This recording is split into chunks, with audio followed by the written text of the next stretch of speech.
Welcome, guys. It's Danny Glover from Fight Fan TV Live. It's the neutral corner. We're here again, back. And we've got the young prospect here, Youssef Khoumari, in the building. How's it going, man? I'm good, man. I'm good, man. I'm glad to be here, back in the neutral corner. Well, the first time in the neutral corner, so it's good, man. I'm feeling good. Yeah. You've been a guest on Fight Fan TV Live on the lives, but the first time on Neutral Corner, obviously, it's a new podcast and that. So, yeah, what you been up to lately, man? Since my last fight, it's just been a bit of the same mode, really. I'm someone that never really likes to leave the gym, so I live in the gym. I've been in the gym training, taking over, just preparing and waiting for the next call, ready to go, ready to pull the trigger for the next fight. I like to stay within maybe 3, 4 weeks ready. So yeah, man, just waiting, training, sparring. Boxing's my life. I live in the gym. That's me, man. Yeah. So, we're going to take it back to the beginning. What got you into boxing? Do you know what? I was thinking about it on the drive down here when I was driving down. I'm naturally a very competitive person. Mm. And I don't necessarily mean competition with other people. What I mean is competition with myself. I always had a problem with being, I wouldn't say a problem, but I was never satisfied with being average or being someone who was just another boy in the class, for example. My very first sport I done was football. I fell in love with football at a very young age. And even playing football, I never wanted to be just another player on the team. I wanted to be the player that coach said, he standed out today. He played well today. We won because of him. He's man of the match. Yeah. That always wanted to be. I always had the drive, the push to do that. I later got into doing a bit of taekwondo or chokwando. It was called something like that. And, same thing. I wanted the master to say, you stood out today. You did really well today. You learnt the pattern quicker than anyone. I just always had that drive in me. But, doing the two sports at the same time, I came into a couple of problems with them just because, I'd play football and, for example, we'd go as a team and lose to another team away somewhere. And, on the coach back, I'm vexed. We lost, I'm angry. Why we lost? The goalkeeper missed it. I'm angry. And I'm looking at my other teammates and they're just laughing and joking, talking about, what they're going to have for dinner or what cartoon they're going to watch or what PlayStation game they're going to play. But I'm in the back of the bus fuming. Yeah. So, I was thinking, I want to do something where it's in my control and I can be accountable for everything. I don't have to rely on defenders or the goalie or the strikers or something. At the same time, the martial art I was doing is very non-contact. So it's very, peace first. I remember that the motto of the martial art was to stop a fight before it begins.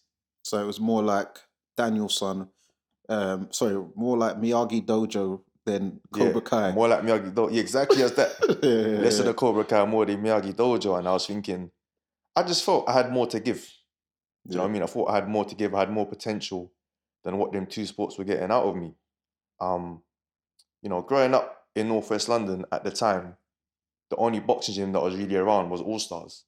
Yeah, and that's more west. It's more towards West London, but it was the only gym in the area because now you've got, IQ Boxing Gym or Neasden Boxing Club.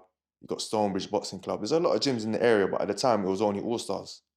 And I'd always pass it on the 18, going past All Stars Boxing Gym. And I always looked in and always wondered it's got a funny look to it. It's like it's an old abandoned church, but it's a boxing gym. I always looked in there and wondered. So one day I just asked my dad, can I go in and have a look? He took me down. I had my first day in the gym and I just fell in love with the sport.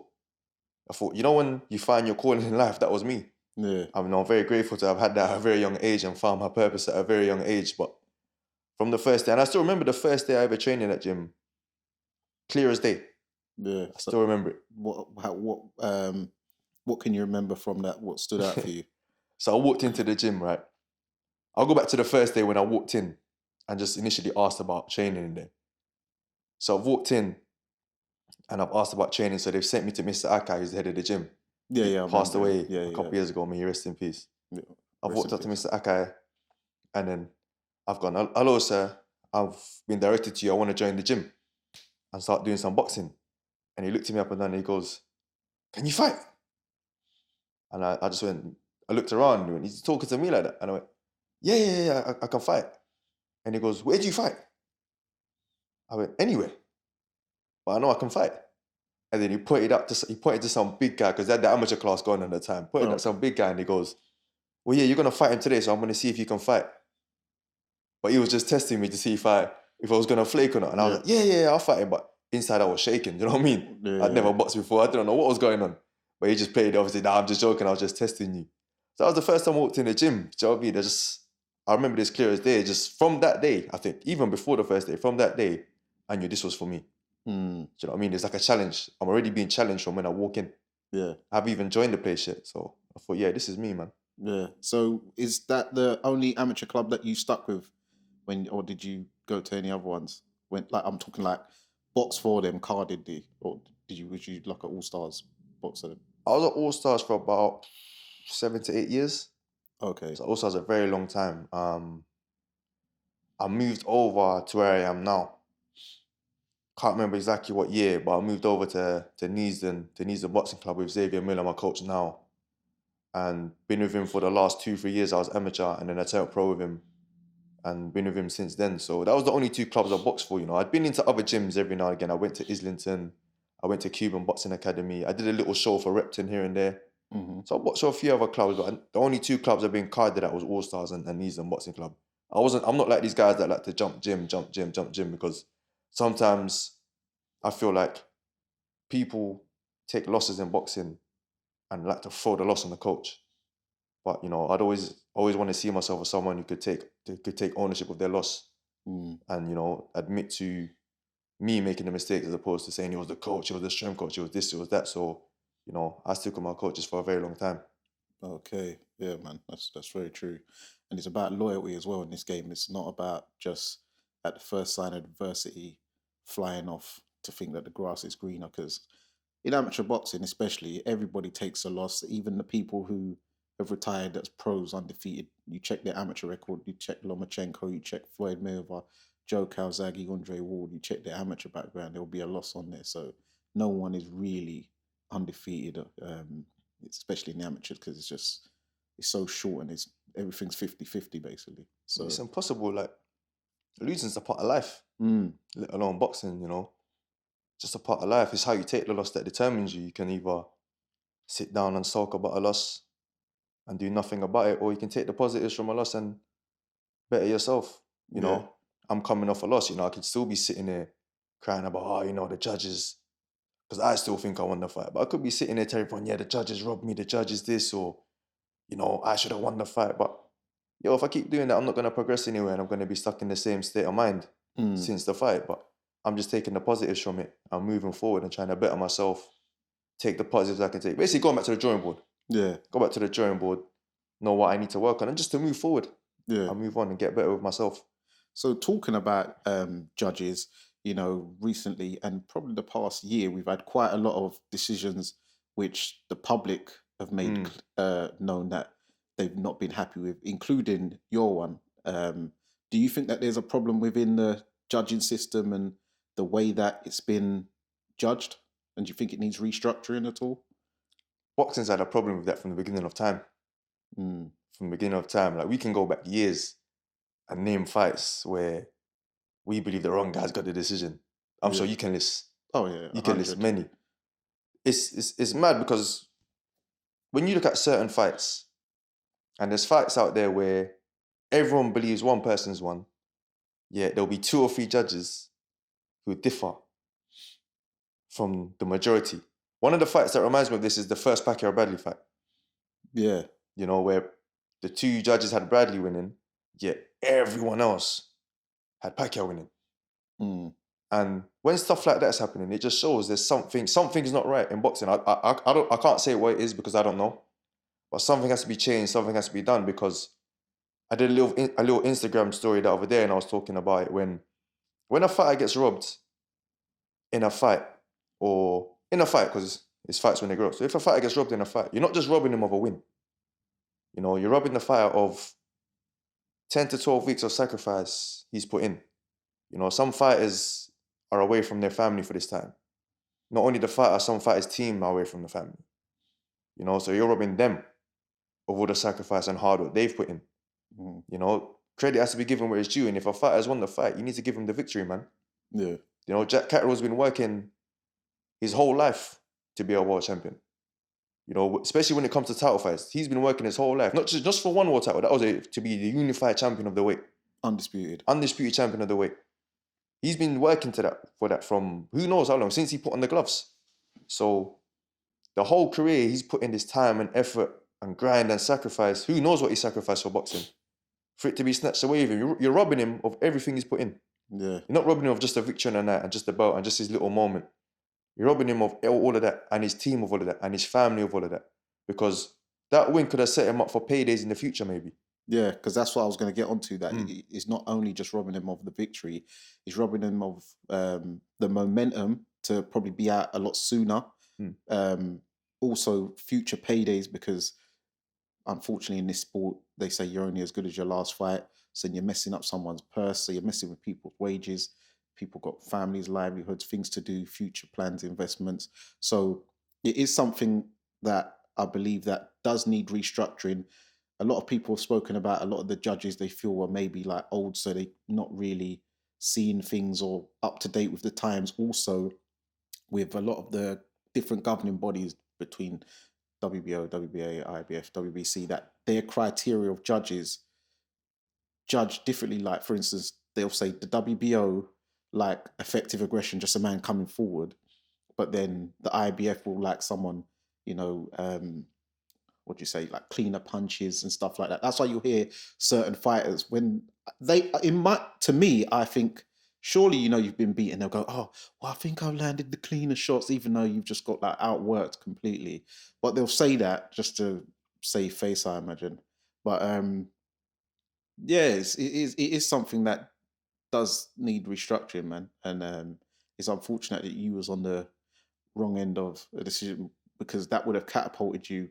Because for now, look, Jorge Castaneda, he's now fighting Galahad on Saturday. Kid Galahad this Saturday. Do you know what I mean? And that would have been you. That would have been me. Do you know what I'm saying? Yeah, so that would have been me, yeah. And it would have been a bigger fight because we're both British. Yeah, it would have been a good fight. I think, to be honest, boxing as a whole needs restructuring. The whole sport, I mean, compare it to football. Football's the biggest sport in the world. Yeah. You have something like the World Cup. Imagine you have 3 or 4 different governing bodies that run a World Cup. And Brazil wins one World Cup. England wins another World Cup. France wins another World Cup. It sounds like madness. So why, when it comes to boxing, is it okay? Yeah. Oh, so you think that there needs to be, you know, like one belt, like UFC type thing? Exactly, yeah. There needs to be one. If there was one, there'll be one scoring criteria that everyone could work towards. As there being, like you were saying earlier, WBC saying work rate, WBO saying, I didn't even know that, WBO saying clean punches. Boxing to me has always been clean punches. Because when people say boxing is about work rate, what does that even mean? So I can just go in the ring and do this all night, bam, bam, bam, bam, throw loads of punches, and I'm going to win a world title. Yeah. The compy box on the percentage says you know what I'm saying? What, 8 to 12%, while the other guys landed what, 40? Yeah, it's madness. Yeah. So yeah, it does. Yeah, that is something. So going back to, you know, how was childhood growing up in Northwest? Yeah, come on, big Northwest. No, you know what? It was good, you know. Obviously, I'm just a normal guy that grew up on a council estate. Yeah. And, you know, growing up on a council estate, you see a lot of things. You see a lot of the wrong things. But one thing I'm thankful for is the people I was around in boxing, because they sort of kept me on the straight and narrow. When a lot of people that I was around, or a lot of my mates around the estate or around my area were getting up to no good, I didn't have time to go and do them kind of things. I had to go training. Do you know what I'm saying? When they was getting up to getting arrested for XYZ, I was in the gym training, you know. Even like, for example, I knew Sunday morning was sparring day. And I didn't miss sparring for nothing. Sparring is all I cared about. I remember going to the gym. I'll get there a little bit early and I'll ask the coach, are there sparring today? If he says no, I take my bag and go home. Yeah. All I cared about was sparring. So I knew Sunday, 10:30, I was going to be in the gym ready for sparring. So when the man then was out on a Saturday, doing silly stuff, whatever, when it got to a certain time, I said, yo, I'm gone. I'm going home and getting ready for sparring on Sunday, because I ain't missing sparring for nothing. Because you might not spar the whole week. Yeah. Monday, Wednesday, Friday might be no sparring, just training and pads and all this stuff. So when it came to Sunday, I'm not missing that for nothing. Yeah. For no party, and I'm going to the gym. So all I cared about was sparring, man. Yeah, but do you think that might be also due to like your upbringing by your parents and stuff like self-discipline and structure, whereas some of your friends might not have had that in their lives? Maybe so. I think, like I was saying earlier, what drove me in boxing was always to get that little bit of almost validation, you could say, from the coaches. Hmm. Because I always used to want the coach to say, he done the best today. I remember this. I remember I just moved up from the junior class to the adult class as an amateur. And the amateur class of All-Stars at the time, it was split into 3 groups. So you had the elite carded boxers, and the beginner session, them man go in the ring and shadow box in the ring. Yeah. Then you That's had the it. mediocre guys, them man there go on the floor. Yeah, So they do shadow the box little in the partner mirror. works on the floor. And then they had the bums. They used to call these like the bums, innit? Is that what you call them? Yeah. So you had the elite guys, the mediocre, and the bums, innit? Me being the new guy, I got sent to the bums, and they go on the bag first. Yeah. The coach, if you look at the coach, like you walk in the gym, I goes, bag. You don't even get bag. You don't even get a say. Yeah. So I was on the bag. First day I'm in the senior class, I'm on the bag, hitting the bag. The coach goes, last 10 seconds. Everyone goes a bit hard for the last 10 as you do. The bell goes. The coach goes, that was rubbish. You all stop before the bell. You lot should all be ashamed of yourself. You lot are never going to come out the bum group. All of that sort of stuff there. So I said, yeah? All right, next round, I'm going to make sure I'm the last person to finish. Yeah. So when he said last 10 seconds, everyone started going mad. Bang, bang, bang on the bag. I made sure, I was watching everyone making sure I was the last person to throw a punch in the bag, you know, just so the coach could see me. You know, when the coach looked at me, I'm going even harder. Yeah. Just so the coach could say, yeah, he just come to the class and he's doing better than all of you. That's what I wanted him to say. So how old was you at this time? Must have been about 12 years old, 11, 12 years old, I think. Okay. Yeah, moved up to that class, 11, 12 years old. I think what else motivated me when you're talking about growing up in Northwest and stuff like that is, I feel like a lot of people were just taking the easy route. And for me, the easy route was probably doing, you know what we're talking about. Do you know what I mean? Yeah. Making your money quickly and whatever. And I thought, you know what? I was put on this earth to do more than that. Do you know what I'm saying? I was put on this earth to achieve more than just doing that. You know what I mean? There's more to me than that, than just being that. So I wanted to just make something of myself. Yeah. You know, I was all right at school, at academics, but it wasn't really for me. I didn't really enjoy it. You know, I always excelled at sport and always really enjoyed sport. So I just wanted to push myself in the gym, and I said, I'm going to make something of myself, one way or the other, you know. Yeah. Like they say, get rich or die trying. There you go. No, I like that. You've got a very wise, mature like way of thinking. Because you're only 25 now, isn't it? 25, yeah. Yeah. So yeah, it's a very, very, very disciplined and strong minded and strong willed. I can sense that. You're getting old now, man. But yo, No, you're 5 still years to 30, man. Damn. you're still fresh. Don't make me feel old. Career's coming to an end soon, man. No. So then fast forward a bit. What was the ultimate thing? What made you want to turn professional? What made you transition over in 2017, I believe? Yeah, I turned pro 2017. I remember I signed my contract April. What made me want to turn pro was I felt like I hit a ceiling in the amateurs. I felt like it could take me as far. I was only using the amateurs to gain experience for the pros. I always wanted to turn pro. I didn't really care about the Olympic squad and going to the Olympics and GB and these sort of things. Don't get me wrong, if they offered me to go GP, I was going. Yeah. But it wasn't really what motivated me to box or nothing. I always used to watch professional boxing and I always wanted to be a pro. I remember being in the gyms, the coach is saying, your style is too professional, you need to stop watching pro boxing. I watch some amateurs, you're picking up bad habits of being a pro and da-da-da-da. Because all I cared about was professional boxing. So you was thinking long term rather than short term, which, funny enough, if you notice, a lot of the Americans and Mexican and South American fighters, that's why you don't really see Mexicans and Latin fighters in the Olympics doing anything. I've never seen one medal before. Yeah, them guys are turning pro 14 years old. Yeah. Mad. I was playing PlayStation 14 years old. Yeah, running around playing out 40. Them man's turning pro. Yeah. It's mad. But yeah, I always wanted to turn pro and it got to a stage. I remember I went in the ABAs and I was getting fed up with the judging system in amateur boxing because I'd win a fight 1 week for work rate, then I'd lose a fight the next week for the same thing. And I was getting fed up. I went into the ABAs and I lost in the first round of the ABAs, Northwest of the Divs. Northwest Divs. Yeah. And I thought, you know what? I'm done with this, man. Because I'm winning fights for this and I'm then losing fights for the same reason next week. I don't know what these judges want. I'm fed up. Like, the fuse blew. That's it. I was at it. At the same time, I think my coach Xavier was thinking the same thing. Because he actually said to me that night, he said to me, forget this, we're going to turn pro. Yeah. And then I think I got my letters from the Boxing Board of Control 2 or 3 days later. Okay. I went from there and that was it. So how did you first actually hook up with Xavier? Because obviously you would have been with Mr. Kaya first. So how did you meet Xavier? I knew Xavier for a long time before I started training with him. The boxing was really small. Yeah. Everyone knows everyone. Like, we know each other for boxing. Like, we know that our mutuals is mad. Yeah. We pretty, the whole boxing world knows each other almost. And so I knew, aside from around the boxing scene, his gym's very local to me. He's actually closer to me than All Stars.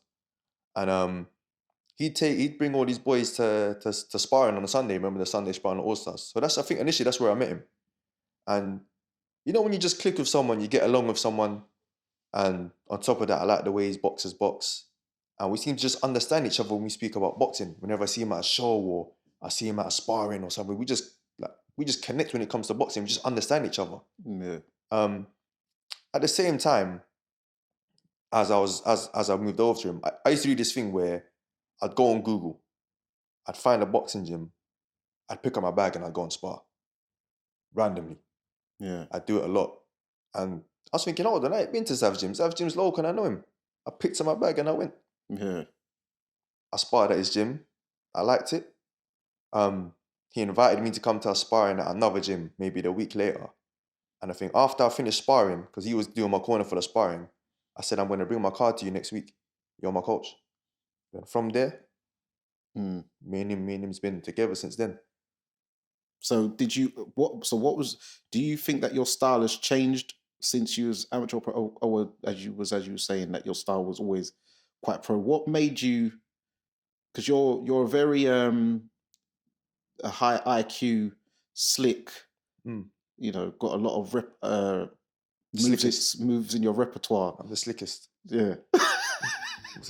So where did that come from? Who did you used to like watching while she was growing up? So I never used to watch British boxing growing up. Actually, tell a lie. I used to watch Ian Napper. Okay, yeah. He's one of the boxers I used to watch and try and emulate in the gym. He's one of them. Big up Dapper Napper. Big up Dapper Napper, man. My old school OG. Yeah.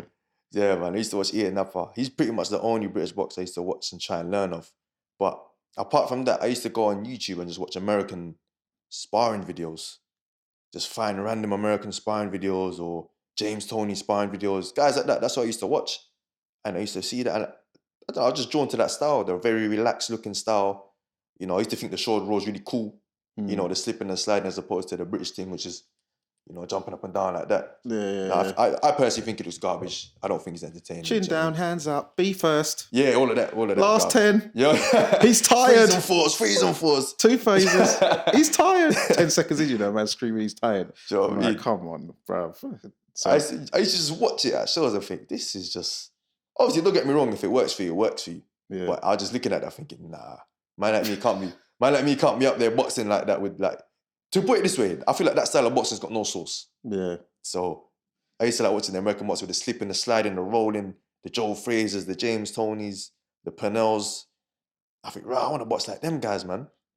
So that's why I always try to box that way. And yeah, it makes sense. It makes sense. Now, I think when you're saying these people, because you don't just use the shoulder roll, you do the dip as well. So you dip, come up with the counter. Yeah. So it makes it exactly like James Toney, Ian Napper as well, because he was very ahead of his time in the British sense. Because now every British man thinks he can use a shoulder, but British guys, man. In his time, he was the only one. Yeah, boxing like that. Yeah, I remember. I think to this day, no one else can do it as good as he did it. Nah, not over here. Nah. So I was training with him the other day. Actually, funny enough. Well, how is he? Yeah, he's good, man. He's doing well. Yeah, he's doing well. He's showing me the tricks of the chase. So watch the next fight, man. You're gonna see the real slickness come up. Okay. So you got signed to Dillian White management team. How did that come about? So I go back to the start for that one. So Dean White started turning up at the gym. Yeah. And I'd known Dean for a while. Dean's a cool guy. Seen him at the gym. And then one day he said, yeah, I'm going to bring my brother down. Yeah, my charger, I'm going to bring my brother down. Yeah, he said, I'm going to bring my brother down. And then Dilly then turned up to the gym. And then we just started seeing him around the gym. He made Zav part of his team. Took him out to Saudi Arabia with him when he fought that big guy with the big head. What's his name? Maris Wack. Yeah, that big-headed guy, him. Yeah, massive. Yeah. So Zav was in the corner for that. So we just started seeing him around the gym a lot. And then, just come that he'd come in while I was sparring sometimes. He'd do my corner. And then he just come that he wanted to manage me. I think, if I remember properly, he asked me one time, when does my management contract finish? Or something like that. He goes, oh, what are you doing with your... I think he just asked me about my career. So I explained to him what's going on. And he goes, you wouldn't mind managing me? So I thought, okay, man. I'm like, yo, I'm not going to turn that down. Managed by Big Dillian White, yo. So that's how it come about. It just... Zav ended up part of his team and we started seeing him around the gym and he just wanted to manage me, man. Yeah. Yeah, man. Okay. Yeah, man. That's big. So one of the first people I noticed on your record who you fought, I think it was your second fight, was a guy who I knew from the amateurs. He was quite a good amateur, Jamie Spate. Yeah, man. My good friend Jamie Spate, yeah. Oh, you're good friends with him? Become good friends now, yeah. Oh, okay. Yeah, because I remember he boxed my friend Junior Saeed in the amateurs. So how did you find, for instance, like your first, because he was your second fight, but how did you find your first sort of like two fights, obviously Andy Harris and Jamie Spate, compared to the amateurs? How did you find the pro thing? Do you know what? The first two fights, it was me, I was getting used to the business side of boxing. Obviously, I started pro boxing in the gutters of pro boxing. There was no big time for me. I had to go pro in the small hall scene. I had to sell my tickets, driving. At the time, I wasn't even driving, so I was on the bus selling tickets, on the train selling tickets. Trying to break even, trying to just, trying to box so I didn't have to box for free. Yeah. Them times. So I was getting used to that. When it came to the actual boxing, I didn't know that the pro gloves were different to the amateur gloves. Yeah. I remember being at York Hall the first day, the day of the fight, and they said to me, yeah, go over there and get the gloves. So I've gone over, got the gloves. He's giving me these gloves that look about 100 years old, claret on them, everything. I was thinking, bloody hell, this is what I'm going to use to fight. I've all put it in my hand and hit myself with it. I've gone flipping out, like pressed it in, thought there's no padding. So I've gone to the guy and I've gone, what, are these the gloves that you're supposed to use? He goes, yeah, what do you want? This is the hurt business, what do you want? So I've gone, boy, all right. Taking the gloves to Xavier, gone, yo, is this all right? Because amateur, you get the really puffy gloves. Yeah, the top 10, Green Hill. Yeah, do you know what I mean? Adidas. Yeah. Padded up to you. And I was like, yo, this is mad, Sav, is this how it's supposed to be? He goes, yeah, what do you want? This is the real thing now. This is not the fake thing anymore. This is real. The only rubbish mad gloves I hated was the NABC gloves. You might know them as CYPs. Yes. The mad ones where it's that mad weird square fold and you can't even close your hand, rock in your hand. Yeah. I used to hate all the amateur gloves, man. Yeah. But then when I see the pro one, I was like, yo, okay, now, do you know what? I used to see people get knocked out with jabs on TV. And I used to laugh at them and say, them man, there's coward. Look at them rolling on the floor from a little body shot or a little jab. And I said, yo, let me take all of that back now because this really is the hurt business. This ain't a joke, man. Yeah, man. So it was like an eye-opener, the first two fights. It's funny though, the first fight I fought Andy Harris and he's got a proper journeyman's record. Yeah. So, you can't help but think, okay, I'm fighting a journeyman, he's going to come in and play the role. Yeah. Right, but I don't know what happened to him that day. He came and he's throwing some overhand rights trying to take out my jaw that day. I don't know what happened to him, who had an argument with on the way down, but he was going for it that day. Yeah. And it was like, yo, this game is different. The punches are coming. It's just, I don't know how to explain it. The game is different, man. It was a mad fight. I got the stoppage win in the end. And it was good to get the stoppage in my debut because I put a lot of pressure on myself because I sold a lot of tickets. I wanted the people to come to the event and feel like they had their money's worth in the end, you know what I mean? So I was pushing to get the stoppage. Hope, everyone enjoyed the fight. My second fight, I really looked forward to because Jamie Spate was a former Southern Area champion, I think. Yeah. Southern Area champion. I think he'd fought for the English, he'd fought for the WBC International against Joe Godina. He'd been with some good guys. And he won a couple national titles as a junior in amateurs. And proper experienced boxer, so I thought, yo, this is a real fight. They're really throwing me in the deep end, you know. So I was looking forward to it, man. It was a really good fight. And it was in my hometown. In my hometown, it was in Wembley. Okay. It was in my hometown in Wembley as well. But funny story about that one is they'd made me box before I even opened the doors. So Bro. I sold about 250 tickets for the show, and nobody could come in and watch me. Everyone got there and I'd fought already. So I remember walking around the arena saying hello to everyone after. And then the man them was going, so when you gonna fight, bro? When you gonna fight? I said, yo, I'll fight already, man. Fight finish. So It what, was a mad thing. didn't they get no refunds or nothing? Nah, no refund. I'll keep the money, man. These Promoter promotions. took all the money. That's cold. That's cold. So then you racked up quite a few wins, and Mm. then you got to your first title fight, which is for the English title against Liam Dillon. Mm. What's your memories of that fight? How you think that went? That was absolute war, wasn't it? Yeah. Absolute war. Liam's a warrior, man. He's a warrior. He came for me the first round. But what I remember from the fight is I wasn't in any discomfort, you know. I'm used to pressure fighters. My style is built for pressure fighters. And you know, I'll just stay calm, staying relaxed, staying tucked behind my shoulder roll, slipping and sliding, coming back with the cleaner punches. And I was always taught boxing is about cleaner punches. So I don't know where they got the draw from.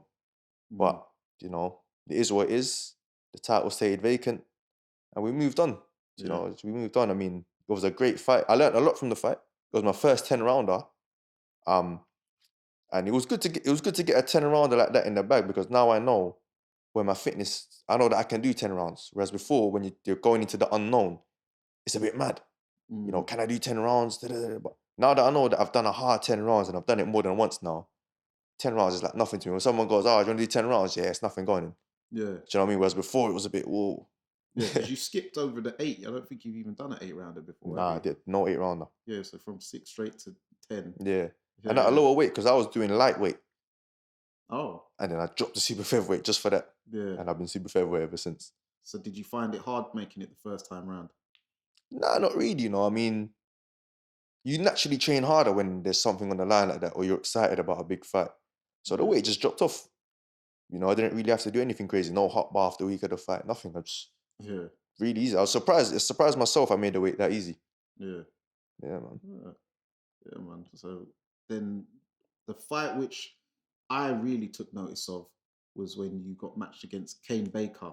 When we hit the big time. Yeah. Now we're talking. This is what I want to talk about. Yeah. The big time. Forget the small hole stuff, man. No one cares about that. Yeah. So when you was on that card, that was on Dilpovetkin. Yeah, Dilpovetkin. The rematch. Pay-per-view. A lot of people picked Kane Baker to beat you, had you as the underdog. And I was thinking, okay, this is a good 50-50 fight. Let's see what happens. And what you displayed there, I was like, nah, this brother's got mad moves, like you know, coming up the uppercut hooks. It's like, what do you remember and take from that fight? I remember, you know what? I really look forward to that fight because, you know, Kane was coming off a big win. Big win. I think he just beat a prospect. I can't remember if he stopped him, but he beat a prospect and he was on a roll of taking O's and stuff like that. So that's the kind of fights I wanted to be involved in, you know, because, you know, we can fight.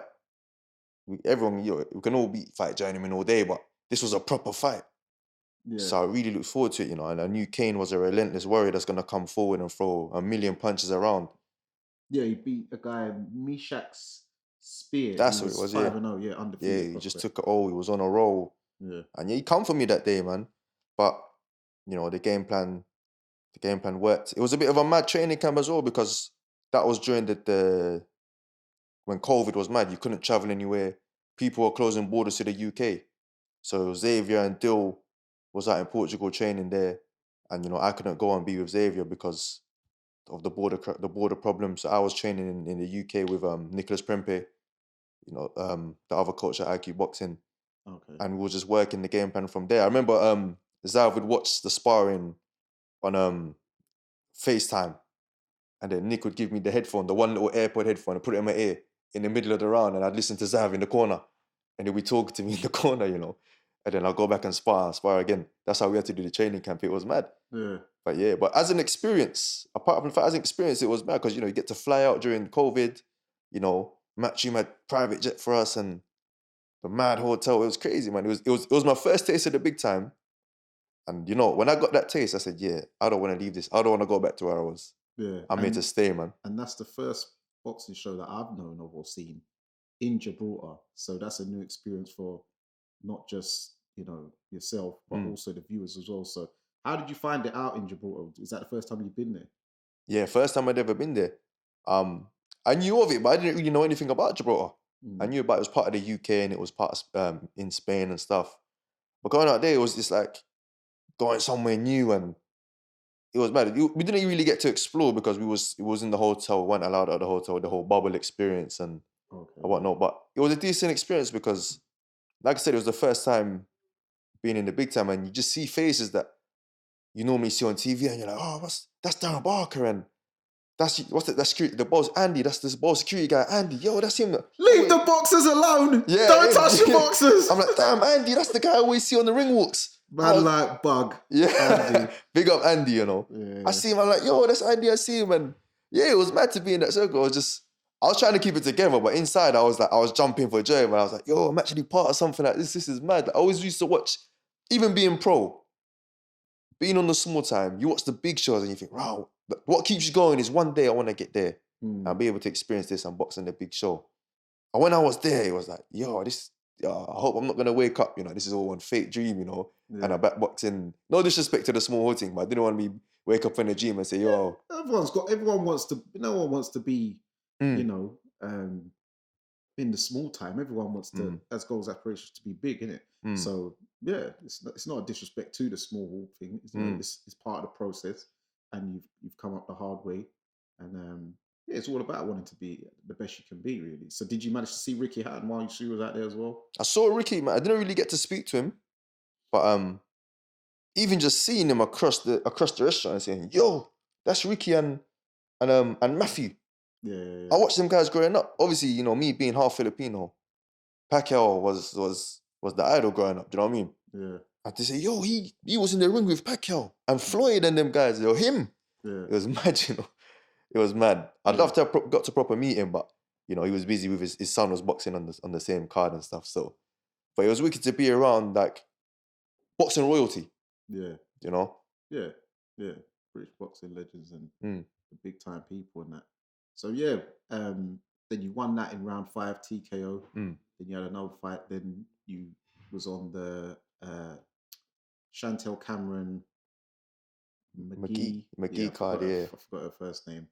At O2, Craig Richards, my cousin, was on the bill as well. And obviously we know what happened with that fight, so we ain't gonna really dwell on that. So what's your goals going forward and your mindset? My mindset going forward is I fight anyone, anytime, anywhere. Yeah. In boxing nowadays, everyone's picking and choosing. And for example, if you look at my weight division, I don't want to sound disrespectful, but them guys look like they're just moving like some cowards, man. You got Zelfa Barrett, who's 30 fights deep or something like that. Almost 30 fights deep, who knows? Yo, what are you going to do? Just fight international level for forever, or fight Commonwealth level forever? When are you going to try and push and fight one of the big boys, or you're just going to sit around waiting for an easy opportunity to jump at it? Yeah. You know what I mean? Or you got Joe Cordino, who coming off a stellar amateur career, went to the Olympics. Brother, when you going to go for a big fight, man? Yeah. And try to fight one of these world champions? If I had the backing they had, because them man was on TV from the beginning. Yeah. If I had what they had, I would be a world champion right here, right now. Yeah. Doing this podcast with you. Yeah. But because I come up the hard way, obviously it's going to take a bit longer. If I had what they had, I'd be a world champion. Because even look who I fought for an international title. Yeah. Look who I fought. Would that man fight him? Being at the same level? I don't think so. No. Ooh, he's had too many knockouts. Yeah. Ooh, he just beat Over Jones. I don't know. Mm. Do you know what I mean? That excites me. The fact that he had a mad kill percentage. I said, yes, they will put me in with this guy, man. Yeah. Yes, Zav, I want to fight this guy. He just beat Over Jones. Come, let's fight him. Mm. Get me? I don't know, man. At the same time, it shows me the reality of how good I really am. Yeah. If I'm really good at this thing, I'm going to be up there with these guys and I'm going to give them good fights. I'm going to be in competitive fights with guys like Castaneda.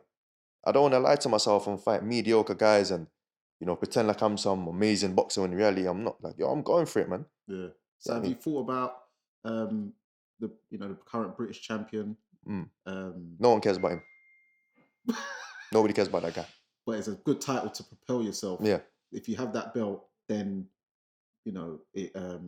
it brings more attraction to you, Mm. and then you can make that title more more popping because at the moment he's not really.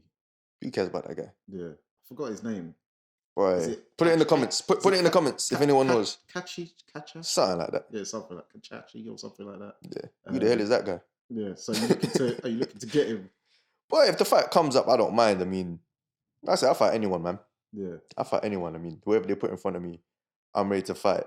At the same time, that being said, you want to have big fights in boxing, innit? Yeah. You know, I'm pretty. You know, when someone like Dino White says I'll fight anybody, he's not talking about fighting the likes of, someone that's 1-0 Mm. or something like that, or someone who's unknown. He's talking about big fights like the fight he's having coming up. So on our big fights, I mean, don't know.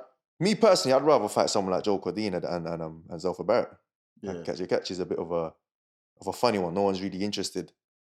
Anthony Kakachi. So Anthony Kakachi, if you're watching, we've got a challenger right here. I know you're Come on, man. struggling maybe to get opponents because I haven't seen you out for a while, brother. But we've got Don't call Youssef him brother. He's not Khoumari. brother, Well, man. sorry, not brother. But we've got a guy here. We've got my guy here, Youssef Khoumari. He's ready to fight you. Voluntary defense. If you're on Come on, it, let's fight. I ain't no Leon Woodstock, man. Let's fight, man. yeah, that Do was you the know what I mean? last time I seen him Yeah. actually. Are you defend? Listen, these guys, yeah. You're British champion. No disrespect to Leon. You're defending your belt against a guy coming off 2 losses or something like that. Come on, Yeah, man. Come yeah. on. Give the fans something to look forward to, man. Fight a real fighter, man. Talk to the camera right Fight there. a real fighter, man. You get me? I'm out here. I want to fight anyone. I'm not here. I'm not cherry picking. I'm not picking easy guys like you cowards out there. I'm coming to fight real guys, real 50-50s. So Come if you're on. on it, bring it, man. Come on, you know where Bring it is. You know where it is. So yeah, as you was talking about, you saying you was half Filipino because I remember when I first saw, I come across your page on Instagram and I was thinking, because I thought you was just a normal black, like just Oh, thinking, say that. yeah, I was thinking just some like, but yeah, then I see you like a couple flags. I was like, okay, Philippines, Morocco. So Yeah. I was like, oh, okay, interesting. So how was that? Growing up with two cultures with Philippines and Morocco. Do you know what? It taught me a lot because it's mad how in this day and age we still have a problem with racism and all these sort of things. I don't understand it because I grew up in a multicultural home. Like I said, my mum's Filipino, my dad's Moroccan, 2 very different cultures Yeah, from very 2 good. different parts of the world. On top of that, my mum's side of the family's Christian and my dad's side of the family's Muslim. 2 different religions. Grew up, no problems, peace. Mm. On top of that, again, I grew up in Northwest London, one of the most multicultural areas in London. They call Brent, which is the borough, the most multicultural borough in London.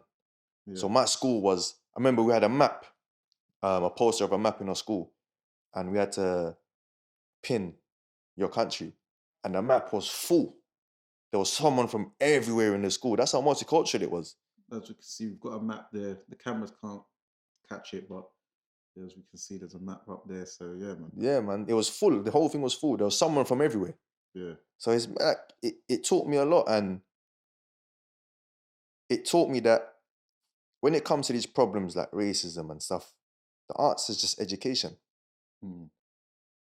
A lot of people are miseducated about other people, and they have a certain way of thinking. And if everyone just understood everyone the way I got to understand growing up, we wouldn't have these problems. Yeah. Do you know what I'm saying? So have you been to Morocco and Yeah, I've Philippines been growing up? back home to both. Yeah. I haven't been to Morocco for a while. I went to the Philippines 2019, 2018. I can't remember exactly. I actually boxed. I did some boxing out there. I walked into a random gym and I wanted to spar. Yeah. You know me, man. I don't go there and do pad work and anything. I wanted to spar. So I went in there, asked for some sparring. They asked me, you amateur or pro? Time amateur. So it must have been 2016 because I was amateur. Okay. Yeah. So I must have said, yeah, I'm amateur. They brought me this guy. Don't know who he was. Didn't care anyways. Wanted to do some sparring. And then he's pretty much like wiped the floor with me in the sparring, innit? Yeah. And then come to find out after, they put me in with like a seasoned pro. The man's was something like 40 professional fights. Didn't have the best record, but I was like, yo, Yeah. what the hell? So why was you asking me if I was amateur and pro if you're going to throw me in with a seasoned pro anyway? Do you know what I mean? Yeah. So yeah, it was a good trip out there, man. I boxed a couple of times and I learned a lot. Okay. So what part of Morocco is your dad from? Casablanca. Okay. Yeah. It's from Casablanca. I've been to Morocco for 10 years, Okay. 10, 11 years, a long, long time. I need to go back. But I like to always think, I'm connected to my roots and where I'm from. It's just part of me. And if I'm not connected to where I'm from, who am I? Yeah. I always like to stay connected with the culture, the food. I got, I love eating. So I like to always keep eating the food and the Filipino food, the Moroccan food, and just straight try to stay connected any way possible because obviously growing up away in the UK, you can very easily lose it. Yeah. So I want to always keep touch with my culture, my roots, and keep it with me, man. Yeah, I've got a friend called Phil. He's we call him Philly. He's half Filipino as well. So I was asking him because there's a shop in South London called Philly Shack. So I was asking, what's the like best Filipino food for a newbie like myself to try? Because obviously I'm accustomed to basic Chinese and Thai, but Mm, Filipino is especially the street food is getting quite popular now. mm. So what type of dishes would you recommend for those looking to try Filipino food? But if you can find it, the barbecue, man. Yeah. Obviously, I don't eat pork, but the chicken barbecue, man, there's a thing they do. They marinate it in Sprite. Yeah, you Sprite, heard me right. Sprite, the drink. not lean. Nah, no. Nah, actual Sprite. They marinate it in Sprite and stuff. And it gives it a sort of lemony flavor. So if you can find that somewhere, man, go for that. Okay, I'll have to have a look out for that one. Yeah, man. Proper. Yeah. And then, yeah, Moroccan food's quite popular. So, what food do you prefer, Filipino and Moroccan Oh, why food? you putting me on the spot like that, man? You, Why you you putting gotta, me on the spot, you gotta man? make a decision. Oh, man. You know what? I grew up in UK, man. I like fish and chips, man. Fish and chips. Hey, Spencer, talk Big fish up and Spence, chips. Oh man, nah, that's mad. That's mad. Okay, so we got a couple questions Go from on. some of your supporters. So I said to bring some questions in. Oh, God. This one is from October Red Boxing. Okay. You, Big up October Red. Yeah, yeah, man. yeah. So October Red Boxing asks, how hard is it to stay relevant in boxing after a loss? Do you know what? It's as hard as you make it for yourself. I was lucky that the loss was on a very big stage. Yeah, A very, very big stage, like on a massive card and stuff. So, and I think what helped as well, it was a great fight. It was a good fight. So people are talking about the fight. It kind of, in a way, did good for my career. People know about me more now from a loss than they did from maybe all the other wins put together. mm, The fact that it was on the zone and all this sort of stuff. So, I just got to keep reminding people that I was at that stage and I guess I'll stay relevant. yeah, yeah. So big up October Red, the hardest worker in journalists in boxing at the moment. The next question's from Off the Canvas Boxing. He, he's got a podcast show he does as well. He asks, what are your three dream fights at super feather or lightweight? And what lessons have you, well, yeah, what's your three dream fights from, yeah, My three dream fights. yeah, for yourself? I say Ryan Garcia. First one, Ryan Garcia. Boy. So what we're talking anytime, all time, or today? I guess today, innit? Yeah, today, yeah. So let's say Ryan Garcia. I'm gonna list the top guys, man. I'm gonna say Tank. Yeah. And I'm gonna say Lomachenko, man. Okay. Give me a super featherweight fight because that's Super featherweight. because you named all lightweights. Super featherweight. Shakur Stevenson. Yeah. And I'll tell you what, better than Shakur Stevenson, Oscar Valdez. Yeah. So good that you said that. Who do you see winning that fight? Because that's coming up soon. I haven't really thought about it, but I want Shakur to whoop his ass. Yeah. Because boxing, we don't need drug cheats in boxing, man. Oh, it's We don't controversial. need drug cheats in boxing, man. We don't need Uh, them in boxing, man. Get yeah. out of boxing, man. Yeah, a lot of people have kind of turned on him from that because I Mm. was like, I was proper boosting him because I thought he was gonna get knocked out by Miguel Burchell, and the way he And dealt he with won. He him, won, innit? Yeah. that was I like was saying knockout of that the year for me. them injections he was taking. Last year, yeah, well, yeah, that was mad. So Do you know what's mad? That whole gym. How much money in that gym has been done for something. something? Canelo, Oscar Valdez. There's another dude in there that got done, innit? That's free. Yeah. Yeah, but it's just, hey, numbers don't lie, man. Let's leave it at that. We'll leave it at that. I'm not trying to numbers get. don't. I'm Men not trying lie. to get flagged. Men lie. Women lie. Numbers don't lie. So, and then what was the other question? What lessons have you learned from your last fight? I learned that I need to not leave it to the judges and knock everyone out. No, I'm joking. I learned, to close out a fight stronger than what I did because, the last 2 rounds in a title fight are very important. So next time I go out there, especially coming off the 8th round when, I got rocked in the 8th round, I need to come back and finish the fight strong. And one fight where I remember someone did that was Usyk Joshua. When Usyk, even though Usyk was up, he came out and went for it the last 2 rounds anyway. So that's something I'm going to take to my arsenal. And the last 2 rounds or whatever fight I'm going to fight next, I'm going to come out strong and make sure to solidify the win. Not act like I'm already out. I'm going to solidify the win and make sure. Yeah, no, that's good still. So yeah, man, you said no curveball questions. I wasn't gonna do it, but I thought I'm gonna give you one because. But do you know what? It's not even that much curveball. To be fair, it's actually good. Someone of your young age, I see you. You got your girlfriend, your missus, and she's with you a lot. You bring her to the shows. She's out and about with you and that. So how much benefits do you think she brings to you during your career and stuff like that? Do you know life? What? I just feel very blessed because I have someone who is more supportive than anyone could ever ask for. Yeah. And that goes for not just in boxing, it goes for in life, Being a boxer on the come up, it's not easy. It's a roller coaster ride. Life is a roller coaster ride. And to know you have a partner who's there for you no matter what, who's got your back no matter what, it's a big blessing because how rarely do you hear of that coming around?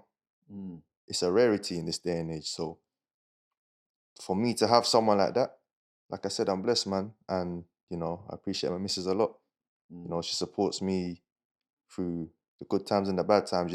Training camp's not easy. You're making weight and you're moody, but she's there supporting me anyway. And I think not a lot of people can say that. Yeah. So I'm lucky to have her, and shout out to her, man. She's over there anyway. Yeah. Shout out to my missus. Shout out. So how did you guys meet? Do you want to come answer the question? Don't be shy. You want to come in? All right. Nah, we got mutual. We had a mutual friend who actually is a pad man for me. Okay. And she done a bit of training with him, and through him we met and spoke. And yeah, from there it just grew. Okay. Yeah, no, that's good, man. So big ups. Thank you for coming on the Fight Fan TV Live. Neutral corner is Youssef Khoumari. But before we go, oh God, we got some goodies. What goodies you got there? Some goodies. What you got there? I've got something. I've got a little review, but I just need, I need 2 sides. What's this? I need 2 sides of the coin. We got some. Oh, some Curiosity. The pagan drink, man. Allegedly, this is the drink that wins bids. So we're gonna do a little review. God. Yeah. And we're gonna see what it's saying. Because I don't know what it's saying, to be fair. Shout out my boy Dylan White, by the way. And I really hope you deal with the matter. He will. You know what it is. He will. And the new WBC champion. So how much drink you? We're good. No, because we've got flavors. There's flavors. So I want to give Mr. Fury, just try out all the flavors. We're gonna have a little taste test. All right. You ready? Yeah. I Uh, want your opinion, your honest opinion. is that why you bring the glasses? Yeah, I was yeah, yeah. wondering why they were there, I thought that's a bit of a weird All right. decoration. So this is sour cherry, and his promo says, "Unlike my opponents, ferocity packs a real punch. It's about hitting your day harder and making the moment count. It's a feeling you can't bottle, so I put it in a can." It sounds like This the nonsense that come out his mouth, innit? It does could be sound a like little. it sounds like the rubbish that come out So his mouth, this man. is I can't believe you're making me do this, this is just giving you honest opinion. This is sour cherry knockout. I can't believe I'm doing this.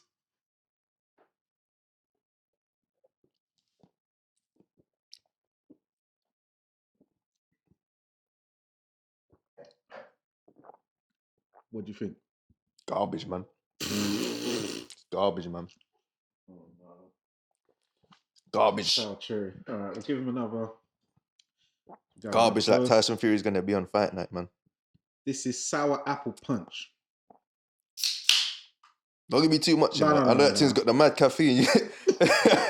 I'm not trying to go training later, Also, you got to be careful. You don't know if this has got wild boar meat in it. Boy. All right. This is sour apple punch.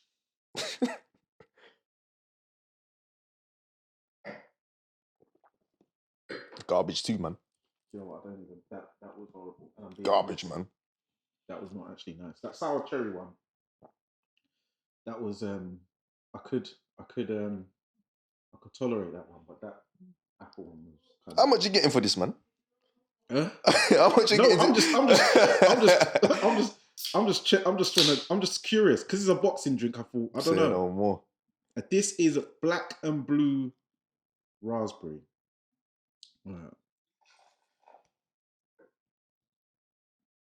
This is the last one I'm gonna try because that one's like I think this is just like plain normal Red Bull one. This is blue. This is for the review. For review for athletes and YouTube purposes. Nah, man. What are you saying, Frank Warren? Nah, the man. one? Frank was best be Hey, He turned 70 the other day. I need to be careful that caffeine content, man. So funny enough, actually. So have you spoke to Dylan recently? How's this training camp going? So I haven't spoken to him, but I've spoken to Xavier recently, and yeah, man, I guess they're just training. That's what it looks like on Instagram anyway. They're just training, getting on with things and getting ready to win that belt. Yeah. So that last one, black and blue raspberry. What's your review? What's your final review on this Furosity drink? It's not really furious, is it? So, It's not really furious about it, man. It's just so it's not gonna. it's very pound shop. But there you have it, guys. Furosity is a thumbs up or thumbs down for you. It's a thumbs down, man. What can I say? I haven't got an opinion. It's the neutral corner, but we've got the review. No, see how it fixed me. From Youssef Khoumari. It fixed me. No, but I will say that green one was not good. That was not good. Yeah, so there you have it, guys. So yeah, man. You're saying so Dillian, he's been training well and Yeah, man. He looks like he's just chipping away, training and doing what needs to be done for fight night. yeah. It's been a long time coming for him. Well, how long has he been? Was he mandatory before? 3,000 days or something crazy? 1,000 days? But Something ridiculous. it's got to be over 3 years. If there's 365 days in a year, Yeah. it's over 1,000 days. Yeah, which is mental. I can. That's like getting to the FA Cup final, and then you wait 3 years to play your final. It's mad. It's Yeah. mad. So it's good. It's good that he's finally getting his chance, and his time's coming. Yeah. His time's coming. Yeah. So what can the fans and supporters be looking forward to you from next? Have you got any fight dates coming up? I got nothing in the pipeline at the moment, but like I was saying earlier, whoever wants it, man. Yeah. Whoever wants it, they can expect from me. They should know already to expect from me. It's fireworks. I'm never in a boring fight. I went to Spain on maybe 2-3 days notice in the fight before the Castaneda fight and fought a guy that fought for Adrian Broner for a world title and stuff like that. You know, I'm going in against anyone. Like I'm not scared of nothing. I'm not like these other guys that I was talking earlier that are gonna try and manipulate their way to an easy world title. No, I like the hard road. The hard road excites me. That's what I'm in boxing for. You know, I watch boxing from, you know, Hagler Hearns and them kind of eras there, and James Toney, the guys that will fight anyone, not these coward men today that like to, you know, swerve certain opponents and that, man. Them man, they need to get rid of you lot, man. The real boxing to come back. Real boxing like me need to come back and turn the sport and take it back to what it once was. That's what we love to hear. That's me. So give the viewers your plugs for your socials so they can follow you and, you know, get Yeah, behind you. I'm on Instagram, super_Youssef. You know, follow the journey. I'm on Twitter as well. I think it's my name. I don't even know what it is, you know, but yeah. Just type in my name and you find everything there, man. My name's there. Youssef Khoumari. Yeah, just follow a real boxer, man. Yeah, Forget these fake brothers, man. I'll put that in the handles for you guys. Yeah, man. Forget the fake ones, man. So yeah, man, it's been a pleasure to have you on. Nah, been a pleasure. You always show love. Like, yeah, you're a real one still. So come on, man. Yeah, I mean, Always got it's always love. That's what it's about. So yeah, man, thanks for coming on. It's Danny Glover from the Neutral Corner. We've got Youssef Khoumari on. It's been real. We're out. Peace.